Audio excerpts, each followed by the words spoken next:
vous remercie. Je voudrais passer la parole à Monsieur Bruno Mullienne pour le groupe démocrate. Merci Madame la Présidente. Mes chers collègues, ma question s'adresse à Madame la Ministre déléguée chargée des personnes handicapées. Madame la Ministre, pour commencer, je voudrais associer notre groupe à la douleur de la famille et des proches du jeune Thomas que nous partageons. Depuis 6 ans, nous agissons pour soutenir les professionnels du secteur du handicap. La mission d'accompagnement des travailleurs en ESAT vers des parcours professionnels s'est ainsi considérablement renforcée ces dernières années.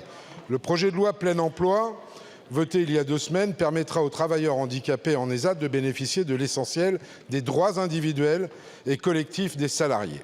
Par ces mesures, nous offrons aux personnes en situation de handicap la possibilité de s'autodéterminer et facilitons leur recherche d'emploi en milieu ordinaire. J'ai cependant été alerté, Madame la Ministre, notamment par Estia 78, du fait que mon département des Yvelines est l'un de ceux les moins bien dotés en foyer de vie ou médicalisés pour personnes en situation de handicap.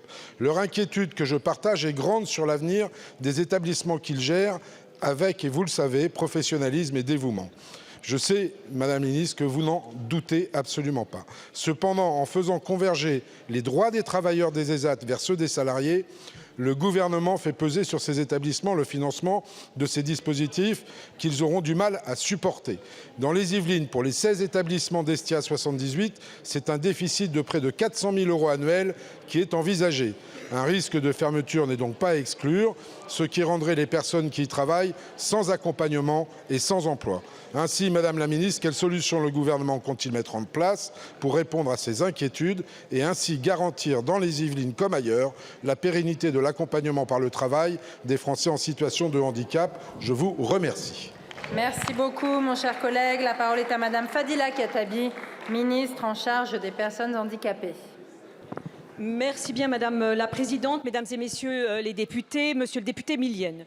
Vous mettez effectivement le doigt sur un vrai sujet, à savoir la transformation du modèle des ESAT. Pourquoi celle-ci est-elle nécessaire?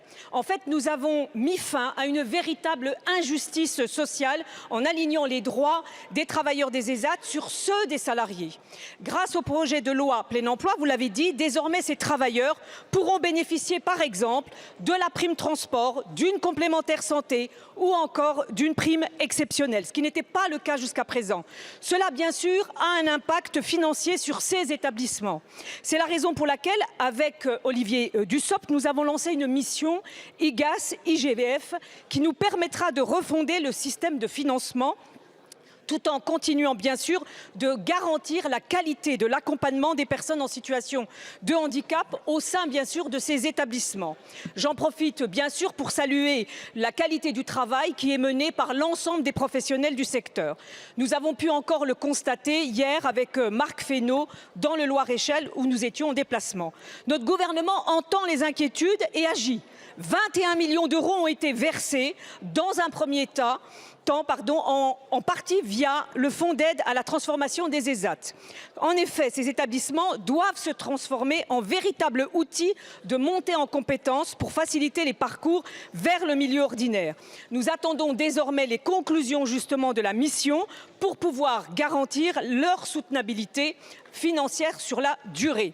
Vous l'aurez compris, monsieur le député, nous avons amélioré la situation sociale des personnes en situation de handicap qui travaillent en ESAT. Eh bien, nous sommes en train de travailler sur leur situation financière pour faire en sorte, bien sûr, que le modèle puisse être pérennisé. Je vous